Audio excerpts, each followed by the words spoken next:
თქვენ უყურებთ კურიერს 9 საათზე. ტოლვილის სტატუსის მინიჭებაზე საქართველოს ხელისუფლებამ მუსტაფა ემრე ჩაბუქს უარი უთხრა. დევნილის სტატუს ჩაბუქთან ერთად მისი მეუღლე და შვილებიც მოითხოვდნენ და აცხადებენ, რომ თურქეთში მათ უსაფრთხოება დაცული ვერ იქნება. თუმცა სოზარ სუბარის უწყების გადაწყვეტილებით ამის რისკები არ არსებობს. ჩაბუქის ადვოკატები სამინისტროს გადაწყვეტილების სასამართლოში გასაჩივრებას გეგმავენ. დემირელის სკოლების მენეჯერს თურქეთი ტერორისტული ორგანიზაციის წევრობას ედავება, ის მეორე თვეად წინა საექსტრადიციო პატიმრობაში იმყოფება. მას მოელის წამება და არა ადამიანური მოქრობა თურქეთში და ეს იყო არა მხოლოდ მისი და მისი დამცველების პოზიცია, არამედ მრავალი საერთაშორისო ორგანიზაციის პოზიცია, მათ შორის საერთაშორისო ამინისტიის ევროპისა და ცენტრალური აზიის დირექტორის რეკომენდაცია, გაეროს ტოლვილთა წარმომადგენლობის დირექტორის პოზიცია, სახალხო დამცველის საჯაროდ გამოხატული მოსაზრება. გაეროს წამების წინააღმდეგ მოხსენებელი ორჯერ იყო ჩასული ნოემბერსა და დეკემბერში 2016 წელს და მან დადო 2015 წლის ანგარიში, სადაც საკმაოდ კრიტიკული იყო მდგომარეობა თურქეთში და შემდეგ რადიკალურად განსხვავებული და პოზიტიური ცვლილებები დააფიქსირა 2016 წლის ანგარიში. თურქეთში ციხეების მდგომარეობა შეესაბამება საერთაშორისო ევროპულ სტანდარტებს და ფაქტიურად გამორიცხულია არ არსებობს წამების ფაქტები.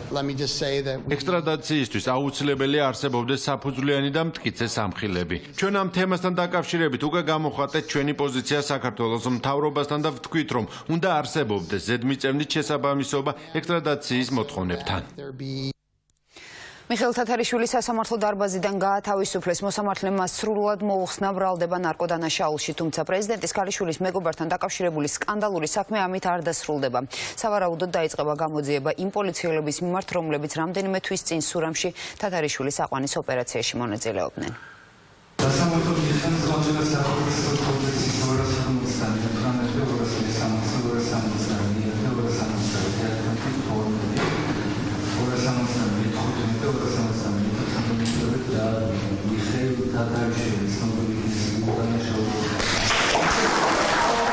გამამართლებელი განაჩენი უბადო პატიმრობის ნაცვლად მოსამართლე გიორგი დარახველიძემ პროკურატურის არც ერთი არგუმენტი არ გაიზიარა და მიხეილ თათარიშვილი დღეს უდანაშაულოცნო. ყველაზე მაგარი სამართალდამცველებმა უნდა იგრძნო, რომ ანუ ესე მოქცევა ანუ არ შეიძლება და ანუ რას ვაპირებდა როგორ ავის ნახოთ ანუ როგორ იქნება. შესაძლებელია სხვა საქმეების შემთხვევაში სიგივე განაჩენი. სხვა საქმეების უნდა დაადგეს რა თქმა უნდა, იმიტომ რომ იგივე მკვლებით არიან და ანუ ზუსტად იგივე მდგომარეობაა. ჩვენ უნდა გადმოგვიგზავნოს განაჩენი და აღნიშნული შემდეგ მოგახსენებთ აღნიშნულ განაჩენს გაასაჩივრებს თუ არა ბრალდების ხარ. მიხეილ თათარიშვილი პოლიციამ დიდი ოდენობით ნარკოტიკების შეძენა შენახვის ბრალდებით 15 მარტს დააკავა. თითქმის 4 თვის განმავლობაში პრეზიდენტ გიორგი მარგოლაშვილის შვილი და სიძე ამტკიცებდნენ, რომ თათარიშვილი სამართალდამცველებმა პრეზიდენტის ოჯახთან მეგობრობის გამო შურიძიების მოტივით დააპატიმრეს. ანა მარგოლაშვილი ამბობს, რომ სასამართლოს დღევანდელი განაჩენით მათი ვერსია დადასტურდა. უდანაშაულო იყო მიხეილ თათარიშვილი და ჩვენი მოლოდინი იყო, რომ მას გაამართლებდნენ და ასეც მოხდა. ვარ ძალიან კმაყოფილი სასამართლოთი და იგივეს ველოდებით სონიკე გაჭარავას საქმეზე. ჩვენთვის ეს ბრძოლა არ დამთავრებულა. ზუსტად იგივენაირად ყავთ დაკავებული თორნიკე გაჭარავა და ჩადებული აქვს დიდი ოდენობით ნარკოტიკული საშუალებები, რომელზეც მისი დნმ-იც კი არ აღმოჩენილა და ვითხოვთ აუცილებლად დაუყოვნებლივ მის განთავისუფლებას. მიხეილ თათარიშვილი ახლა იმ პოლიციელების მიმართ მოითხოვს სისხლის სამართლებრივი დევნის დაწყებას, ვინც მისი დაკავების ოპერაცია ჩაატარა. გამართლებული თათარიშვილის მამას იმედი აქვს, რომ მისი შვილის საქმე გახდება პრეცედენტული და ქვეყანაში შურიძიების მოტივით ნარკოტიკების ჩადებას წერტილი დაესწრება. ნეტავ ყველა მოსამართლე გაბედავდეს იმას, რაც ბატონმა დარახველიძემ გაბედა.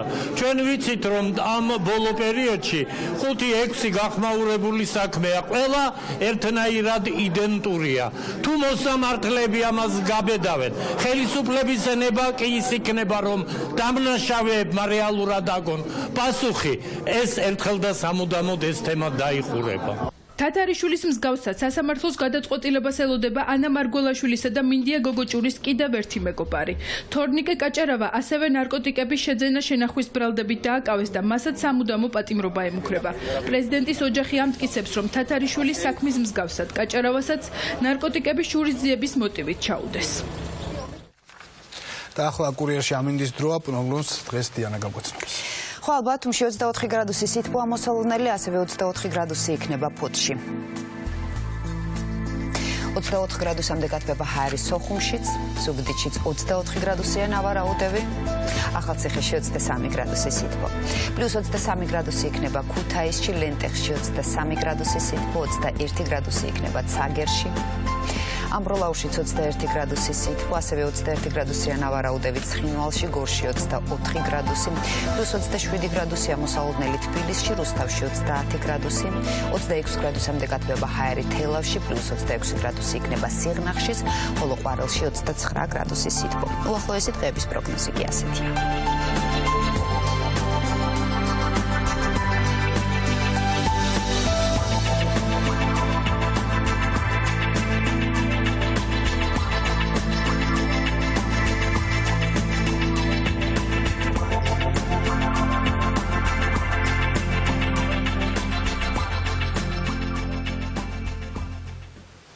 საქართველოში მიმდინარე 19 წლამდე ფეხბურთელთა ევროპის ჩემპიონატის A ჯგუფში ხვალგადამწყვეტი მესამე ტურის მატჩები გაიმართება 20 საათზე თბილისსა და გორში ერთმანეთს საქართველო, ჩეხეთი და პორტუგალია შვედეთი დაუპირისპირდებიან. საქართველოს ნაკრებს ევროპის ჩემპიონატის ნახევარფინალში გასასვლელად მიხეილ მესხის სახელობის სტადიონზე ჩეხეთის ნაკრების დამარცხება სჭირდება. დღეს გიორგი ყიფიანის მომზადებულმა გუნდმა ბოლო მატჩის წინა ვარჯიში ჩაატარა, გუნდს ტრავმირებული და დისკვალიფიცირებული ფეხბურთელები არ ჰყავს. მატჩზე დასასწრები ბილეთები მესხის სახელობის სტადიონზე გაიყიდება და მათი ფასი 2 ლარი იქნება. ჩემპიონატის ნახევარფინალური მატჩები კი 12 ივლისს გაიმართება. გუნდი პირველ რიგში აუცილებლად მოსაგებად გავა სტადიონზე, ხალხს თხოვ გულშემატკივრებს რომ მოვიდნენ აუცილებლად. წაგებას და არც ფრის სათამაშოდ არ გავდივართ გუნდი მოედანზე და გულშემატკივრებს აუცილებლად გავახარებთ. რაც შეეხება გუნდს, საბრძოლო განწყობა გვაქვს. ჩვენ ვაცნობიერებთ, რომ გვესაჭიროა მხოლოდ და მხოლოდ გამარჯვება.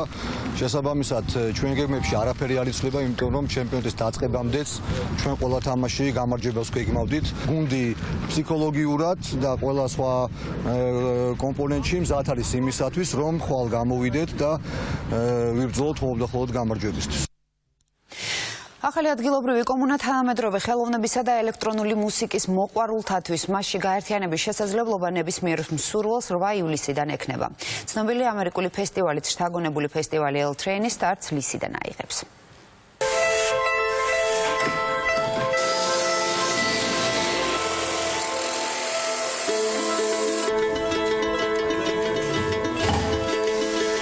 მატარებლის ლოკომოტივი თითქმის დასრულებულია. იკა ავალიანი და ირაკლი ცხადაძე ახალ ნამუშევარს 2 დღეში ახალი ფესტივალის რელსებზე გაუშვებენ. სცენის მხატვრები ერთ-ერთი პირველები არიან, ვინც L-Train-ის წამოწყებას უანგაროდ აღვნენ. კლასიკური წარმოდგენებისთვის საჭირო სცენების შემდეგ კი ელექტრონული მუსიკისა და ვიზუალური ხელოვნების ფესტივალისთვის მთავარი სცენა და სიმბოლო პირველად შექმნეს.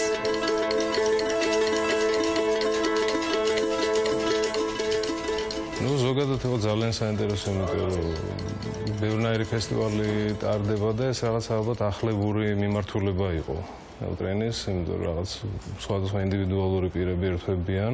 ეს არის მხოლოდ გართობა და ეს არის ადამიანური ფასეულობების რაღაცნაირი მშვიდობიანი კულტურული ურთიერთობების გაცვლისა და გამოცდილების გაცვლის პლატფორმაა, სადაც ჩვენ სხვა დარგის ხელოვანებთანაც შევძლებთ ინფორმაციის გაცვლას, რაღაცის სწავლას. სცენა დგება ამ ნაწილში, ეს იქნება ყველაზე მთავარი ადგილი და დანარჩენი ინსტალაციები უკვე გადანაწილდება ხეებზე, სხვადასხვა ტერიტორიებზე. ფესტივალის დამფუძნებლებმა პირველ გაჩერებად ლისი შეარჩიეს. ახალი წამოწყების ფარგლებში კი თანამედროვე ხელოვანების წასახალისებლად და საინტერესო საფესტივალო ინსტალაციების შესაქმნელად დაფინანსების კონკურსი გამოაცხადეს. ყველაზე საინტერესო რაც იყო ეს პრეცედენტი, რაც ჩვენ გავაკეთეთ, შევეცადეთ რომ გავაკეთებინა, იყო ეს open call-ი, ღია დაძახება მხატვრებისთვის, რომელსაც დაინტერესებდათ რომ მიიღოთ მონაწილეობა, გამოეგზავნათ თავისი წინადადებები, გამოეგზავნათ ვირას გააკეთებდა, რომ იჩნდებოდა ასეთი ამ კონცეფციაში და ამ ესთეტიკაში. მე თვითონაც ვაკეთებ ჩემი ნამუშევრების ინსტალაციას, რომელიც იჩნდება ამ კონცეფციაში, არის ულტრაის ფერხებზე დახატული ნახატები, რომლებიც ანათებენ ღამე. ის რაც ყოველთვის მინდოდა რომ გამაკეთებინა რეალურად, ანუ მულტიფუნქციური ყოფილიყო ჩემი ნამუშევრები, ზუსტად ეს ამ ეტაპზე ნამდვილად გამომივიდა, იმიტომ რომ რეალურად ამ ფესტივალისთვის ნამუშევარის თავისთავად იქნება, რაღაც ობიექტი, რომელიცაც ეს თქმაც მინდა ის გამოხატავს ამ ყველაფერს და ასევე ამ ყველაფრის ხილვის შემდეგ უკვე ეს თითოეული რაღაცნაირად ასე მოლეკულები დაიშლება. მაკა კილაძე ერთ-ერთია L-Train-ის სტიპენდიანტებს შორის, რომელმაც ფესტივალის მხარდაჭერით უჩვეულო ინსტალაციის აწყობა ჩაიფიქრა. ფირფიტებისგან აწყობილი ფიგურა ინსტალაციებს შორის განთავსდება. ორეგამის ტექნიკით შექმნილი მრავალფუნქციური ქუდების და ჩანთების საკუთარ თავზე მორგების შესაძლებლობა კი L-Train-ის სტუმრებს მიეცემათ. სხვადასხვანაირი ვარიანტია. შეგიძლია რაღაც ესეთი ქუდი კონდეს და იხუროს სხვადასხვანაირად. თავისი სამაგრები აქვს ამას. ესეთი. და შეგიძლია ზურგზე გადაიკიდო ან რაღაც ნებისმიერ. როგორც შენ გინდა ისე მოარგო. ფესტივალის ორგანიზატორების შთაგონება უკვე მრავალწლიანი გამოცდილების მქონე ერთ-ერთ ყველაზე წარმატებულ ამერიკულ ფესტივალს Burning Man-ს უკავშირდება. ფესტივალის სახელის გარშემო მოხალისი ადამიანების შეკრებით და ახალი მუსიკალური და შემოქმედებითი კომუნის გაძლიერებით L-Train-ი დიდ სივრცეებში გადასვლას და მასშტაბური პროექტების განხორციელებას გეგმავს. თუმცა მანამდე ფესტივალი სტარტს ლისზე მოწვეულ დიჯეებთან და ადგილობრივ მოხალისეებთან ერთად აიღებს. თავარი კონცეფცია არის ის, რომ ეს არის არაკომერციული, არამომგებიანი ღონისძიება. ეს არის დაფუძნებული კომუნაზე, კომუნა აშენებს ერთად, კომუნა ანგრევს ერთად. ჩამოდიან დუბაის წამყვანი დიჯეები, ასევე იტალიიდან და ბეირუთიდან. აბსოლუტურად უსასყიდლოდ ესენი არიან იმ კომუნის Burning Man-ის კომუნის წევრები და მათ ძალიან კარგად იციან ამის კონცეფცია, რას ნიშნავს ეს. შესაბამისად ძალიან მხარში დაგვიდნენ და სრულიად უსასყიდლოდ ჩამოდიან ასევე ქართველი სამი არტისტი. L-Train-ი პირველ სტუმრებს ლისზე 8 ივლისს ელოდება. ასე იყო დღის მთავარი თემები და კურიერი 9 საათზე ჩვენ ორ შაბათამდე გემშვიდობებით.